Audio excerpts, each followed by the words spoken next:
He received his first honor of the year yesterday, with the National Association of Basketball Coaches released their Division I All-District team.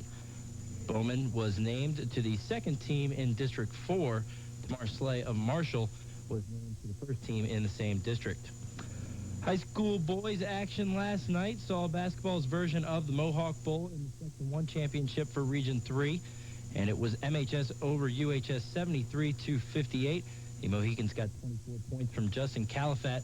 David Plum added a double-double for MHS with 16 points and 10 rebounds. Mohicans will now face East Fairmont on Tuesday in the Region 3 championship. They beat Fairmont Senior last night, 68-59.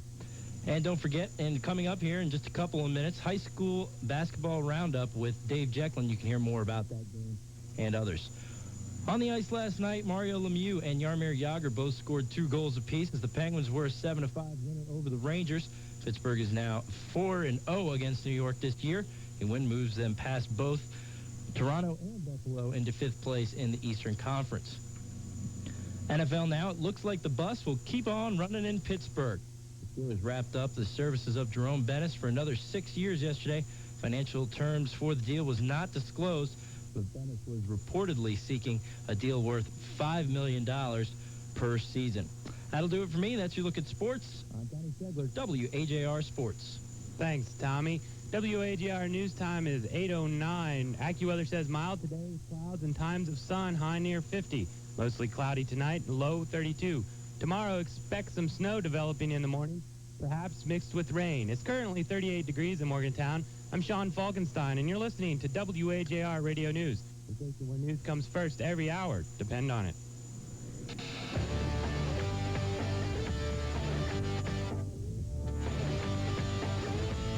Good morning. Welcome to the WAJR High School Basketball Roundup. I'm Dave Jecklin with you until 9 o'clock this morning. So for about the next 50 minutes, then at 9 o'clock we have a news update for you. And then at 9:06 this morning, it is the Great Radio Auction with over $30,000 in merchandise to be bartered and sold today on the Great Radio Auction on WAJR. But before we have the news and the auction, we have high school basketball conversation for you.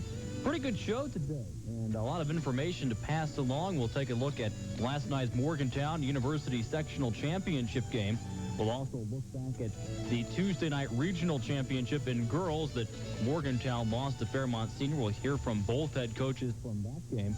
And we'll also take a look at the girls state basketball tournament coming up next week, as well as the Metro News Power Index and how those teams fared in sectional play over the past week, looking back at games that were played last night and several close games in sectional play across the state. So a lot to get to over the course of the show. But in the game you heard last night on WAJR, Morgantown knocks off University High 73-58 to win the Section 1 championship in Region 3. The game was a one-point game late in the third quarter. Morgantown goes on a little run in the end of the third, start of the fourth, and wins the game by 15. We're joined in the studios by Morgantown coach Tom Yester and University High's Dick Parsons. Coaches, thanks for joining us this morning.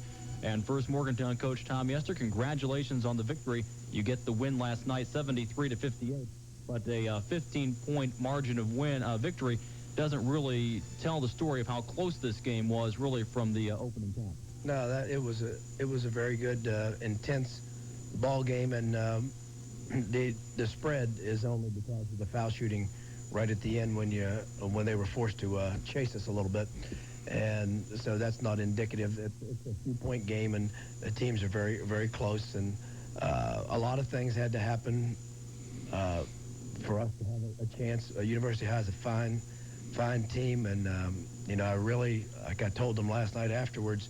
I told Coach Parsons' players on the way out, particularly Jerko and Stewart and Raynard and those guys, I really like the spirit of their competition. And I've enjoyed coaching. I've known those kids and seen them for a long time, and they're gentlemen. And they know how to, they win and lose the same way because they put it out on the floor. And that's all you can do. And so my hat's off to them. They had a great year. And I'd like to congratulate our kids for hanging in there and making some of the adjustments that we needed to do. But that was that was a terrific ball game, and we're obviously glad to win. That's always what you want to do. But I've been on both sides, and the spirit of the competition is what makes it such a good ball game. Morgantown gets the win, 73-58 for the Mohegans. Justin Califat scored 24. David Plum had 16. Ronnie Shaver had 10, and Bobby Prim had 9 for Morgantown. For University, they were led by Scott Jerka, who scored 18, 14 points for Raynard Martin, and 11 points for Todd Stewart in the game. And University High basketball coach Dick Parsons, tough game last night. It was a game that, like Coach Yester mentioned, they are 28 of 35 from the foul line. And 19 of 21, I think you told me before the show in the fourth quarter. They kind of got up on you. It was just tough to come back when they're knocking down the free throws, but a great played game by two teams. Yes, it was. We played fairly well. I don't think we played as well as we had been playing, and I think you have to give Morgantown credit for that, for increasing their intensity level. And we were talking before. A few things here and there changes the outcome. Missed layup here, missed rebound there, and turnover here or there, and we're right back into things. But Morgantown was able to make their foul shots in the last couple minutes, especially when, like Tom said, we were setting them the line, and just we're down 7 or 8 with a minute and a half to go.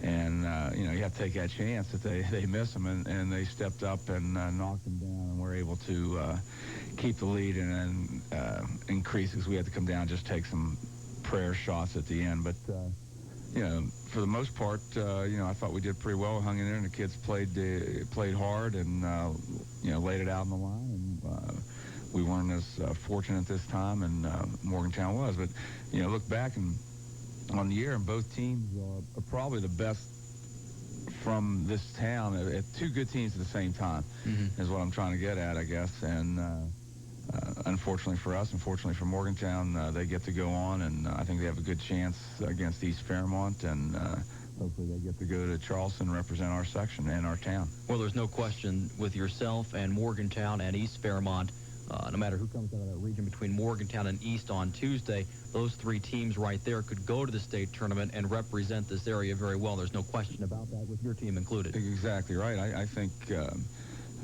for as far back as I can remember, this is probably as competitive as our region has been, let alone our section between us and Morgantown. But East and West, and at times North Marion, they stepped down a little bit from their last couple of years, but specifically East and West and our two teams, any of those four teams would go down to Charleston and represent us well, and I think can advance and be, I think, maybe more competitive than we've been in the past. In the past, I don't think we've been up to some of the other teams in the state, but this year I think we are, and I think all four of us would have done a fine job. I'm sure Morgantown or East, and we'll do that. 73-58 was the final score last night. We'll have more with Morgantown coach Tom Yester and University High's Dick Parsons about the season to this point, as well as the game last night, coming up after this.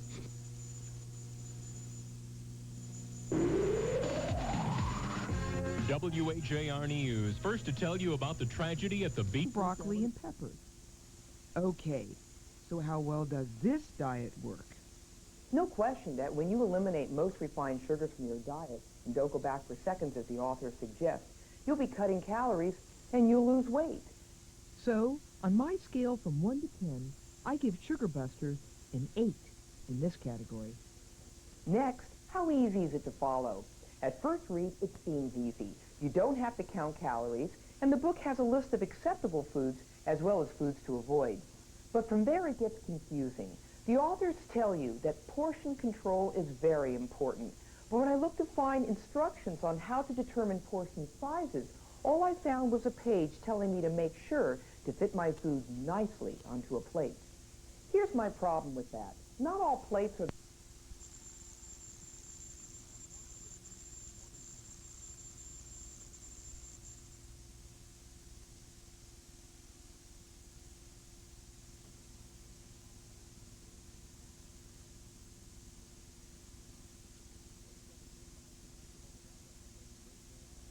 Excellent. Again, coming up at 9 o'clock, a news update on WAJR. Then at 9:06, it is the Great Radio Auction.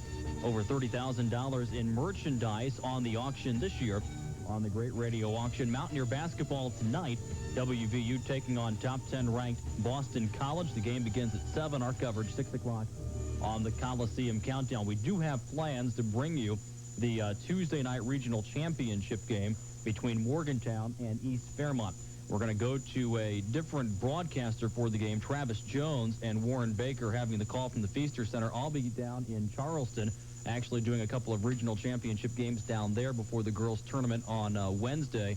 And then the Big East tournament also starting on Wednesday, so Kyle Wiggs will be in New York. So Travis Jones will have the call of the game coming up on Tuesday night. I will definitely miss seeing your game with East Fairmont on Tuesday, but I've got the George Washington Hurricane game down there, so I'll have a good one down there as well. But I'll be with you in spirit against the Bees, and good luck on Tuesday, Coach Yester. But back to the game last night, we talked before the game that you felt one of the keys coming in was going to be your team's ability to match up from a physical standpoint with University High. Both teams are different from that standpoint, where University High is very strong and physical. Your team is physical as well, but kind of in a different way, more of kind of a slashing team, get to the basket. And you were concerned about your ability, especially on the post, to handle University's size and strength. David Plum came out and may have played his best basketball game in a Morgantown uniform last night. Well, probably. Certainly one of the 2 or 3 best he's played, and probably the best this year that he has played. He was aggressive all night and kept taking the ball to the basket, was able to knock down a couple of short jumpers, and, of course, made his foul shots. I think he was 10 for 11 from the foul line. So very important. But his presence in the middle, I thought, was more important. We were fortunate enough to get a couple fouls on Josh and gave David a little bit more space. But I was very happy. I thought Ronnie, Anthony, Justin Vidovich, and Califat did a good job of crashing the board, much better than we had before, because previously Young, Stewart and Jerko had cleaned up in the earlier games against us on the board and kind of looked like the men against the boys. And I thought last night we scrapped a little better on the board, and I thought, Fogarty got in there and created a couple of turnover situations for us, and that's what he's good at. And we battled and pulled up and shot a couple shots instead of early in the game we went in, and I think Josh or Todd threw a couple of them back, and then we didn't go quite so deep on a couple of plays, and we're able to attack a little bit out of that in that third quarter when we got back in the game after they had taken the lead. Our ability to go after it and just the determination to go get the ball on the offensive glass, I thought was kind of a turning point for us to give us confidence. If everything comes from the outside, it's like I think Califat only took like one bad shot last night, or not very many.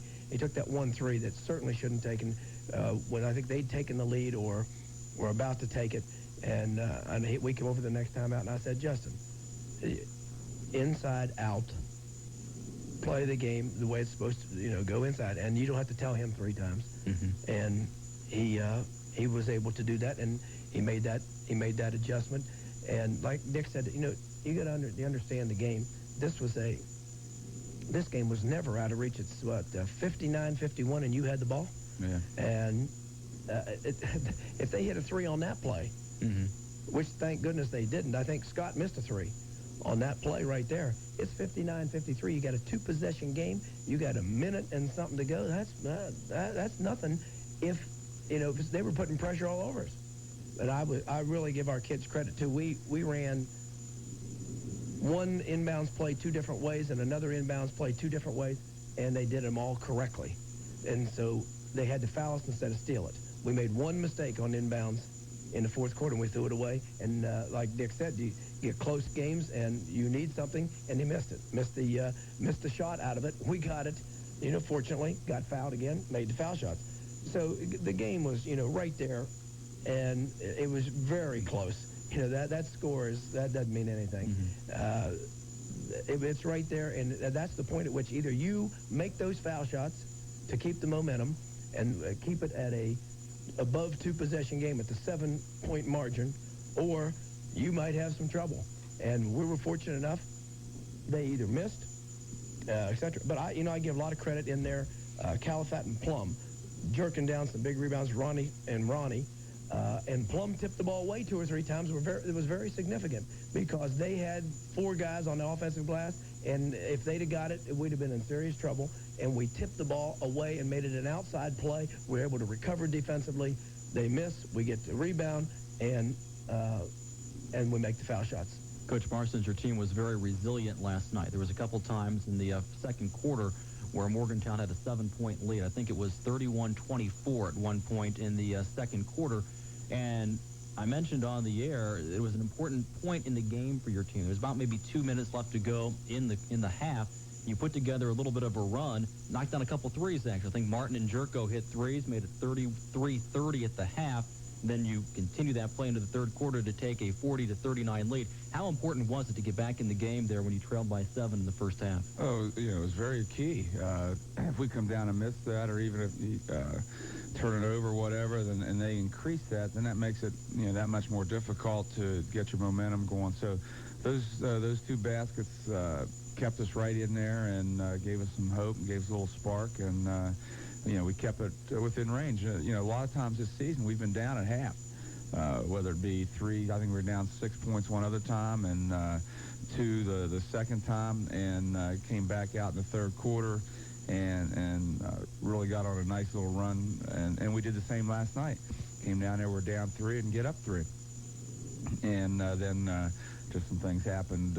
We didn't take care of some things, maybe made a couple bad decisions or whatever happened. And every time, this is what happens. This is what makes a difference in the game. Every time we had a turnover, or a missed rebound, or a missed shot, they capitalized on it. Mm-hmm. And when you do that, that's what happens, and you increase your lead and go out, in this case, end up winning. And it's kind of like the reversal of the first 2 games. When Morgantown would make a mistake, we were able to capitalize. I can remember time after time we'd get a breakaway off a missed shot or a turnover in the mid-court area and put a streak of those together. Well, it just turned around last night, and that's what Morgantown was able to do after our mistakes. And in a game like this, when you have 2 teams that are fairly close together, it's whoever capitalizes on that. And Morgantown was able to do that and kept just enough difference in the score that, like Tom said, kept it more than 6. And we just weren't able to get quite back into it in that fourth quarter.